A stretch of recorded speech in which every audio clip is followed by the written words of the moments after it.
अस्सलाम वालेकुम friends, welcome back to top smarties drama serial Sharpasand. Farasat ji देख लेते हैं सनम को संडे को सुबह सुबह अपने दोस्त के साथ जाते। दरअसल सनम अपनी एग्जीबिशन के लिए बहुत ज़्यादा एक्साइटेड है, इसीलिए तो सुबह सुबह कपड़ों की फैक्ट्री में चली जाती है कपड़ा लेने के लिए। फरासत सनम को निकलते हुए देख लेता है और फरासत ये सब कैसे बर्दाश्त कर सकता है कि किसी के घर में भी सुकून रहे।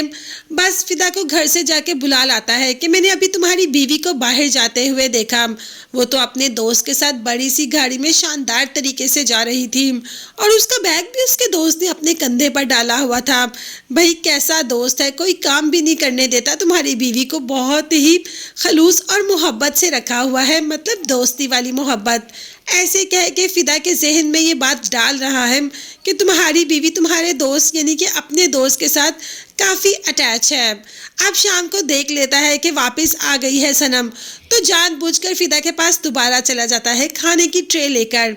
फिदा ने कहा कि फरासत अंकल अब तो सनम आ गई है वापस, क्योंकि सुबह नाश्ता फिदा उधर ही करके आया होता है। तो फरासत ने कहा कि हाँ मैंने उसको आते हुए देखा, मैंने सलाम भी किया मगर उसने मेरे सलाम का जवाब ही नहीं दिया और चली गई मुंह बना के। मैंने कहा आते बेटा क्या पकाएगी, इसीलिए तुम्हारे लिए खाना बनवा कर ले आया। अब फिदा को तो ये बात बहुत बुरी लगती है कि फरासत अंकल ने इतनी खलूस से सलाम किया और जवाब भी नहीं दिया सनम ने।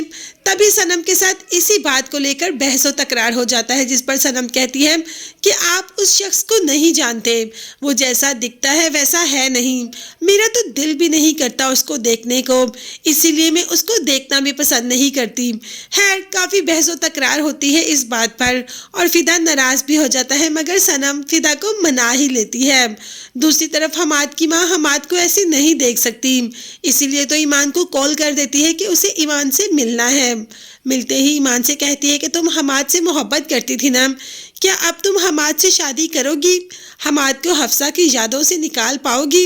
ईमान यही तो चाहती थी कि उसकी हमाद से शादी हो जाए, मगर अभी उसने हमाद की माँ को कोई मुतमईन जवाब नहीं दिया और कह दिया कि मैं इतना बड़ा फैसला ऐसे नहीं कर सकती, पहले मैं सोचूंगी और सोच कर जवाब दूंगी। हमाद की माँ ने कहा कि ठीक है तुम अच्छी तरीके से सोच लो, फिर जो तुम्हारा जवाब हुआ वो मुझे बता देना, मगर मुझे खुशी होगी कि तुम मेरे घर की बहू बनकर आओगी। मैं दिल से चाहती हूँ कि तुम मेरे घर में बहू बनकर आ जाओ। अब ईमान यहाँ से चली जाती है और घर जाकर यही सोचती है कि वो औरत जो मेरा नाम तक सुनना पसंद नहीं करती थी, आज मुझे ही बहू बनाने के लिए तैयार है और ये सब कुछ फरासत साहब की वजह से ही हुआ। देखते हैं इस बात की सच्चाई कि वीडियो हफ्सा की किसने लीक की, पता भी चल पाएगा या नहीं। ये देखने के लिए चैनल को सब्सक्राइब कीजिएगा। अल्लाह हाफिज़।